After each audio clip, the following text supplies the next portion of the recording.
Hello there. Today we're going to talk about faith. You know, the Bible says that if you don't have faith, well, it's impossible to please God. So I'm going to read you the red letters and I hope you enjoy them. John 2, 1 through 10. On the third day, a wedding took place at Cana in Galilee. Jesus' mother was there, and Jesus and his disciples had also been invited to the wedding. And when the wine was gone, Jesus' mother said to him, "Well, they have no more wine." "Dear woman, why do you involve me?" Jesus replied. "My time has not yet come." And his mother said to the servants, "You do whatever he tells you to do." Nearby stood 6 stone water jars, the kind used by the Jews for ceremonial washing, each holding from about 20 to 30 gallons. Jesus said to the servants, "Fill the jars with water." So they filled them to the brim. Then he told them, "Now draw some out and take it to the master of the banquet." And they did so, and the master of the banquet tasted the water that had been turned into wine. He did not realize where it had come from, though the servants had drawn the water new. And then he called the bridegroom aside and he said, "Everyone brings out the choice wine first, and then the cheaper one after the guests have had too much to drink. But you have saved the best until now." John 4:49 to 53. The royal official said, "Sir, come down before my child dies." And Jesus replied, "You may go. Your son will live." So the man took Jesus at his word and he departed. And while he was still on the way, his servants met him with the news that his boy was living. And when he inquired as to the time when his son got better, they said to him, "The fever left him yesterday at the 7th hour." Then the farmer realized that was the exact time at which Jesus had said to him, "Your son will live." So he and all his household believed. John 5, 5 through 14.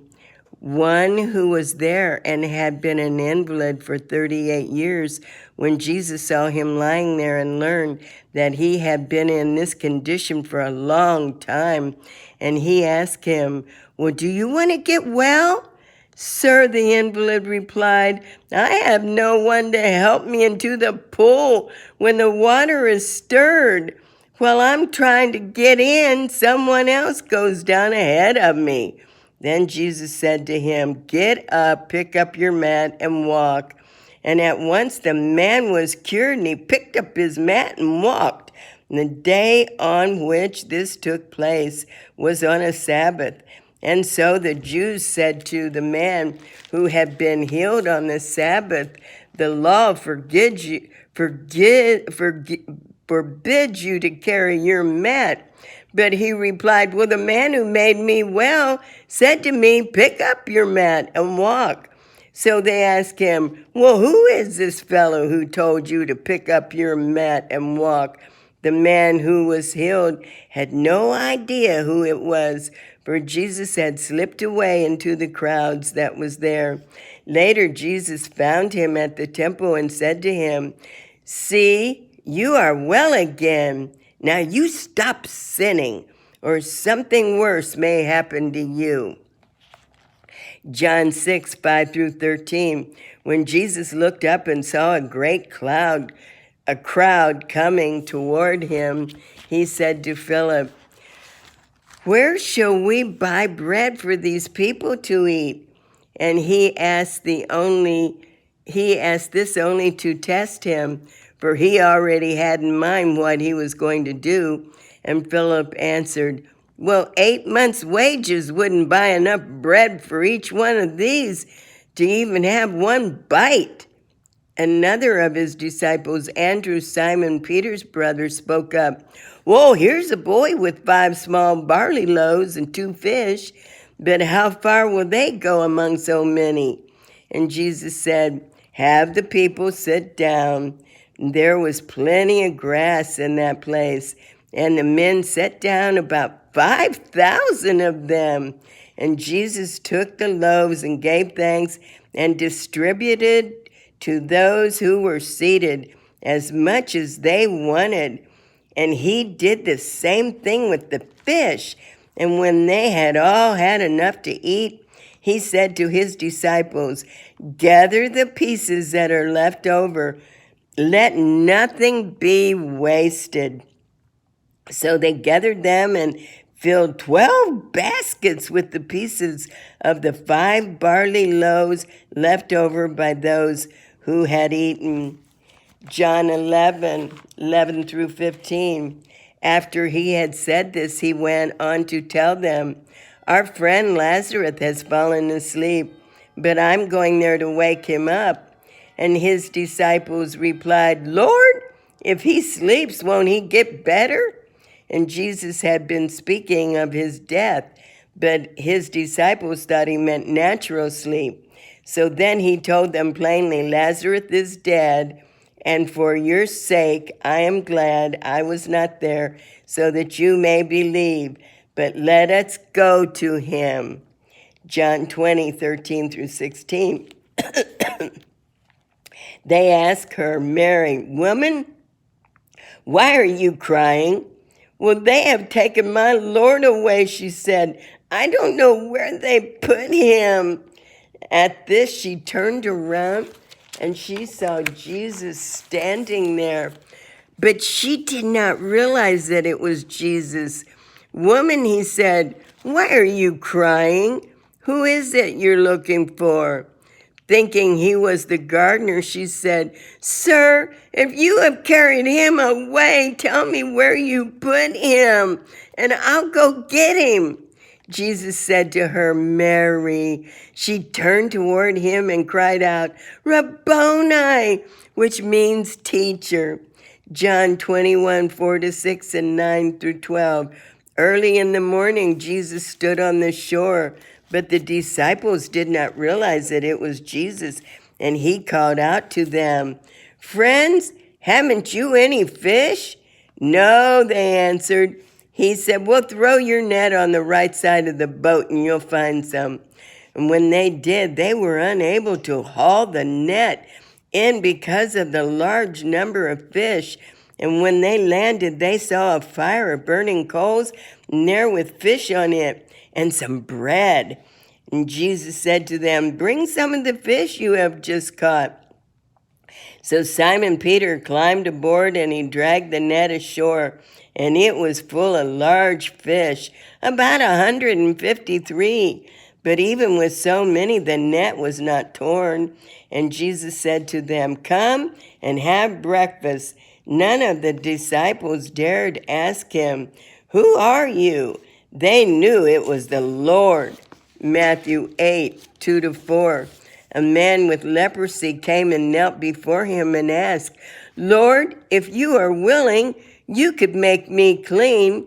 And Jesus reached out his hand and touched the man. I am willing. He said, you be clean. Immediately he was cured of leprosy. And then Jesus said to him, see that you don't tell anybody, but you go and show yourself to the priest and offer the gift Moses commanded as a testimony to them. Matthew 9:23 and 25. When Jesus entered the ruler's house and saw the flute, prayers, and the noisy crowd, he said, go away. This girl is not dead, but asleep. But they laughed at him.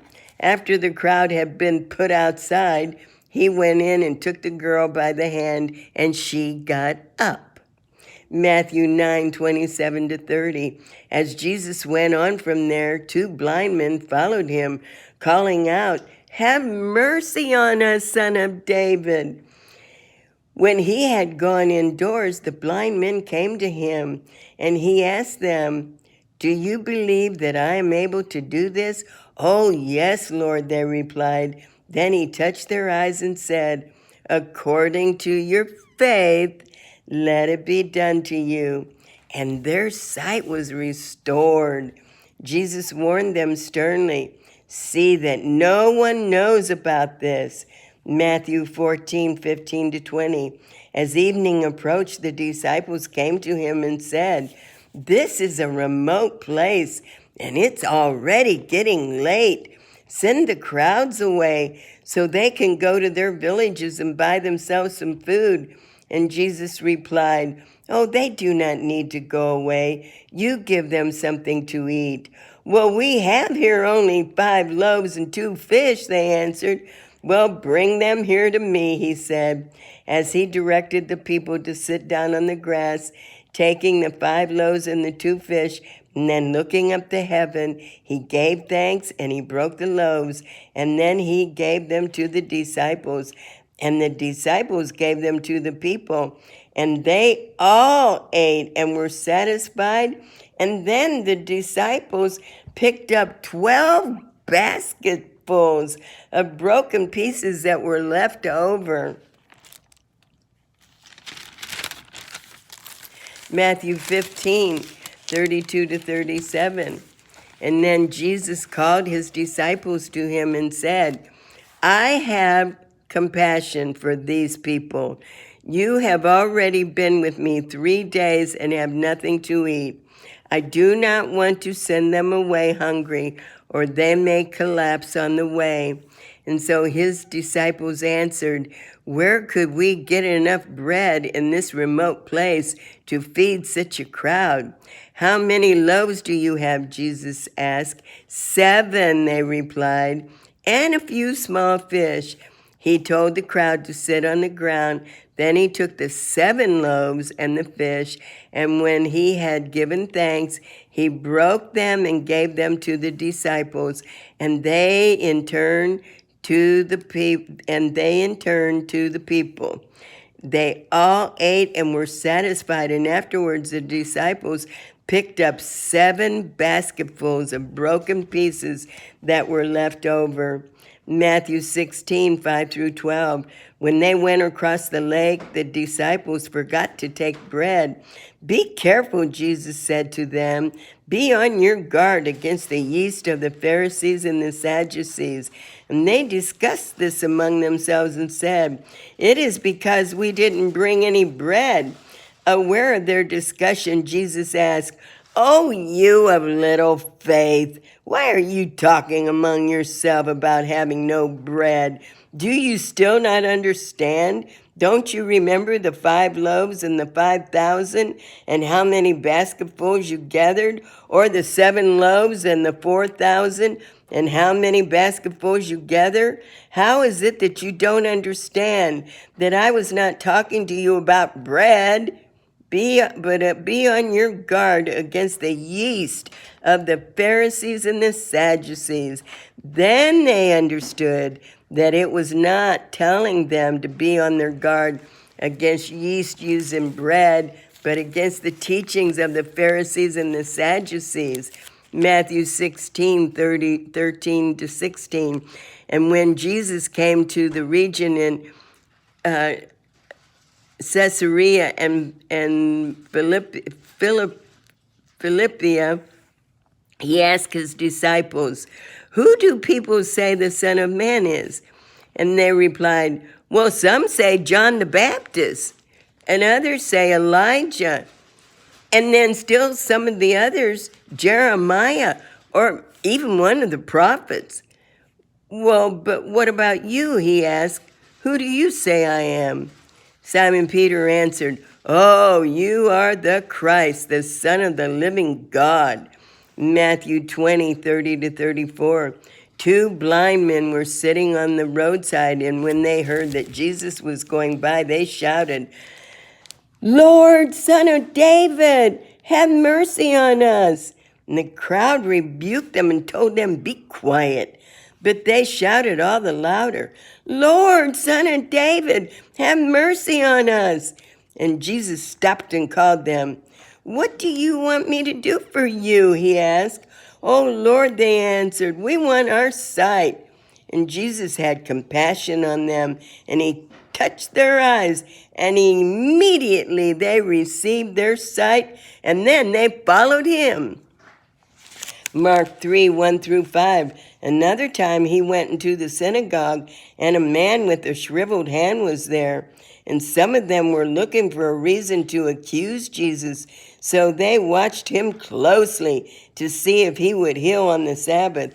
And Jesus said to the man with the shriveled hand, "Stand up in front of everyone." Then Jesus asked him, "Which is lawful on the Sabbath? To do good or to do evil? To save life or to kill?" But they remained silent. And then he looked around at them in anger and deeply distressed at their stubborn hearts, said to them, "Stretch out your hand." And he stretched it out, and his hand was completely restored. Mark 5:38 to 42. When they came to the home of the synagogue ruler, Jesus saw a commotion with people crying and wailing loudly. And he went in and said to them, "Why all this commotion and wailing? This child is not dead, but asleep." And they laughed at him. After he put them all out, he took the child's father and mother and the disciples who were with him, and he went in where the child was, and he took the child by the hand and said to her, Talitha, which means little girl, I say to you, get up. Immediately the girl stood up and walked around. She was 12 years old, and at this they were completely astonished. Mark 6:35 to 43. By this time it was late in the day, so the disciples came to him. "This is a remote place," they said. "It's already very late. Send the people away so they can go to the surrounding countryside and villages and buy themselves something to eat." But he answered, "You give them something." And they said to him, "That would take 8 months of a man's wages. Are we to go spend that much on bread and give it to them to eat?" "How many loaves do you have?" asked Jesus. "Go and see." When they found out, they said, "5 and 2 fish." Then Jesus directed them to have all the people sit down in groups on the green grass. So they sit down in groups of hundreds and fifties. Taking the 5 loaves and the 2 fish, looking up to heaven, he gave thanks, and he brake the loaves. And then he gave them to the disciples to set before the people. He also divided the 2 fish among them all, and they all ate and were satisfied. And the disciples picked up 12 basketfuls of broken pieces of bread and fish. Mark 7:32 to 35. There are some people brought to him a man who was deaf, and he could hardly talk. And they begged him to place his hand on the man. After he shook him aside away from the crowd, Jesus put his fingers into the man's ears, and then he spit and touched on the man's tongue. Then looked up to heaven with a deep sigh and said to him, "Epathia," which means be opened. At this, the man's ears were opened and his tongue was loosed, and he began to speak plainly. Mark 8:22 to 26. They came to Bethesda, and some people brought a blind man and begged Jesus to touch him. And he took the blind man and he led him outside the village, where he spit on this man's eyes, and he put his hands on him. And Jesus asked, "Do you see anything?" And he looked up and he said, "Well, I see people, and they look like trees walking around." So once more, Jesus put his hands on the man's eyes, and then his eyes were open and his sight was restored. and he saw everything clearly. And Jesus sent him home, saying, "Don't go into the village." Mark 10:46-52. Then they came to Jericho, and as Jesus and his disciples, together with the long crowd, were leaving a city, a blind man, Bartimaeus, that is the son of Timaeus, was sitting by the roadside begging.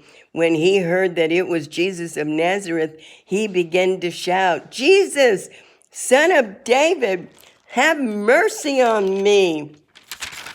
And many rebuked him and told him, "Be quiet."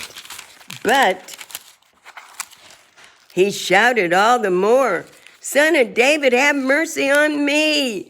Jesus stopped and said, "Call him." So they called to the blind man, "Cheer up, on your feet, he's calling you." Throwing back his cloak aside, he jumped to his feet and came to Jesus. "What do you want me to do for you?" Jesus asked him. The blind man said, "Rabbi, I want to see." "Go," said Jesus, "your faith has healed you." Immediately he received his sight, and he followed Jesus along the road. Luke 5:4-6.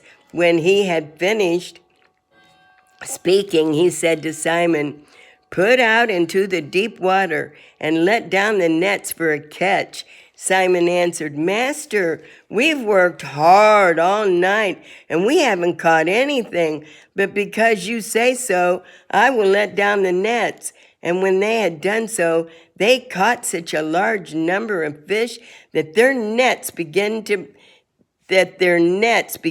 break.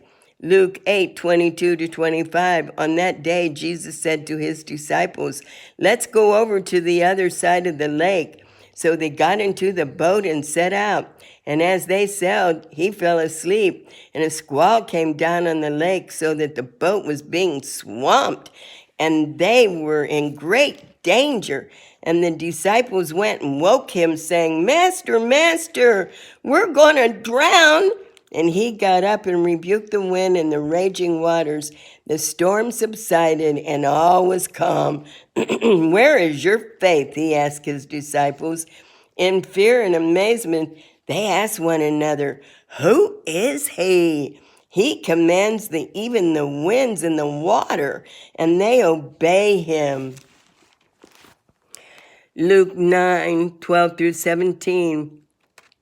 I read that, so I'm going to read this. Luke 22:7-16. Then came the day of the unleavened bread, on which the Passover lamb had to be sanctified. Jesus sent Peter and John, saying, "Go make preparations for us to eat the Passover." "Where do you want us to prepare for it?" they asked. He replied, "As you enter the city, a man carrying a jar of water will meet you. You follow him to the house that he enters and say to the owner of the house, 'The teacher asks, where is the guest room where I may eat the Passover with my disciples?' And then he will show you the upper room, all furnished. Make preparations there." They left and they found things just as Jesus had told them. So they prepared the Passover. And when the hour came, Jesus and the apostles reclined at the table. And he said to them, "I have eagerly desired to eat this Passover with you before I suffer. For I tell you, I will not eat it again until it finds fulfillment in the kingdom of God." Acts 26:13-18. About noon, O king, as I, Paul, was on the road, I saw a light from heaven brighter than the sun blazing around me and my companions, and we all fell to the ground. And I heard a voice saying to me in Aramaic, "Saul, Saul, why do you persecute me? It's hard for you to kick against the goads." And then I asked, "Who are you, Lord?" "I am Jesus, whom you are persecuting," the Lord replied. "Now you get up and stand on your feet." I have appeared to you to appoint you as a servant and as a witness of what you have seen of me and what I will show you. And I will rescue you from your own people and from the Gentiles. I am sending you to them to open their eyes and turn them from darkness to light and from the power of Satan to God, so that they may receive forgiveness of sins and a place among those who are sanctified by faith in me. Well, I'm going to stop there. I sure hope you enjoyed listening to the red letters of Jesus. Have a great day. He loves you so much. Bye-bye.